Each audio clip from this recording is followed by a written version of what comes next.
আজ আমরা ধরতে চলেছি পুকুর থেকে বিশাল বড় ওজনের মাছ।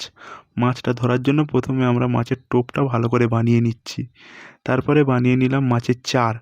এই চারটা মাছ ধরার জন্য খুব ইম্পর্টেন্ট একটা জিনিস। আমরা এই চারটা প্রথমে বাগিয়ে দিলাম পুকুরে, যাতে ওই এরিয়ায় মাছ চলে আসে। আর তারপরে আমরা যে টোপটা বানিয়েছি সেটা বঁড়শিতে ভালো করে দিয়ে দিলাম। আর দিয়েই আমরা এটা পুকুরের মাঝখানে বাগিয়ে দিলাম যেখানে চারটা দিয়েছি। তারপরে আমরা কিছুক্ষণ অপেক্ষা করে বসে আছি, দেখা যাক কী হয়। তো কিছুক্ষণের মধ্যেই মাছে দিল টান বড়শিতে। আর আমরা সঙ্গে সঙ্গে সেই দড়ি ধরে টান দিচ্ছি, দেখা যাক কী মাছ আসে। আর কিছুক্ষণ পরে দেখা গেল একটা বড় ওজনের পাঙ্গাস মাছ।